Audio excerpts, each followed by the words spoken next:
आणि विशेषतः बोरीवली आणि त्याच्या बाजूला उडान पूल जे आहेत त्यांच्याशी इंटिग्रेशनमुळे मुंबईमध्ये दहिसर, अंधेरी आणि बोरीवली पश्चिम या दिशेनं वाहतुकीचा भार हा मोठ्या प्रमाणात कमी होईल। या बोगद्याच्या अलाइनमेंटमुळे घोडबंदर रोड जो आहे त्याच्यावरही जी ट्रॅफिकची डेन्सिटी आहे ती मोठ्या प्रमाणात या ठिकाणी कमी होईल। आपण जर बघितलं तर सगळ्यात महत्त्वाचं असं आहे की हा कदाचित सगळ्यात मोठा शहरी बोगदा असेल, हा सगळ्यात खोल शहरी बोगदा असेल। आजपर्यंत एवढ्या खालपर्यंत कधी शहरी बोगदा तयार करण्यात आलेला नाही। त्यामुळे या संदर्भात खूप चांगल्या पद्धतीनं याचं प्लॅनिंग करण्यात आलंय, सगळ्यात महत्त्वाचं सगळ्या परमिशन्स याच्यामध्ये आपण घेतल्यात। नॅशनल बोर्ड ऑफ वाईल्डलाईफची परमिशन आहे, सगळ्या प्रकारच्या पर्यावरण पूरक ज्या बाबी आहेत ते आपण या ठिकाणी करतो।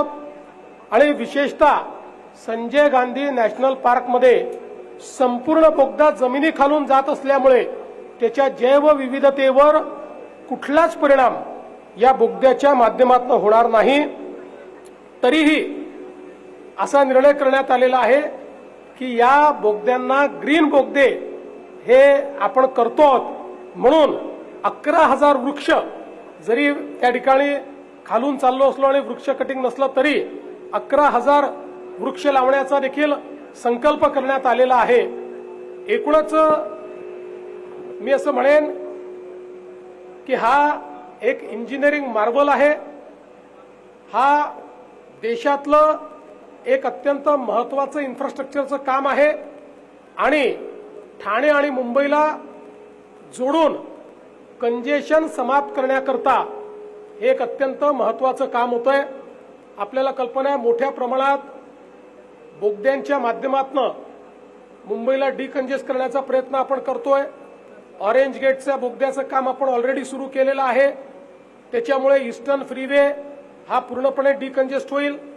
यासोबत आपण त्या ठिकाणी अजून काही बोगद्यांची कामं जो मुलुंडवरनं आपण बोगदा घेतलेला आहे त्याचं काम आपण करतो आहोत।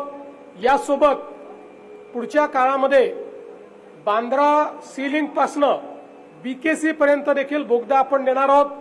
तिथनं छत्रपती शिवाजी महाराज टर्मिनस पर्यंत देखील बोगदा आपण नेणार, छत्रपती शिवाजी महाराज एअरपोर्ट पर्यंत आपण बोगदा नेणार आहोत आणि भविष्यात तोही कोस्टल रोडशी जोडण्याचा आपला मानस आहे।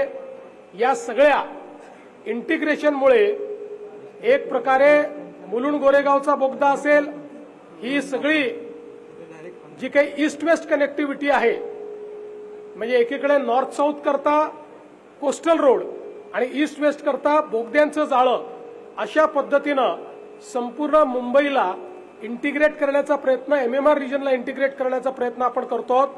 आणि मला अतिशय आनंद आहे की ज्या काही एजन्सीज याच्यामध्ये आहेत, एमएमआरडीए आहे, एमएमआरडीएने अतिशय मेट्रोच्या माध्यमातून चांगला अनुभव याच्यामध्ये तयार केलेला आहे, त्यामुळे हे काम चांगल्या पद्धतीनं होईल।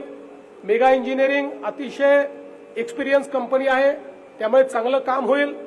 आणि विशेषतः ठाण्यातनं हे काम सुरू होत असल्यामुळे उपमुख्यमंत्री महोदय स्वतः त्याच्यावर रोज नजर ठेवून राहतील, त्यामुळे हे काम वेळेत पूर्ण करण्याकरता जी काही आमचे इथले कर्मचारी आहेत ते त्याकरता बाध्य असतील।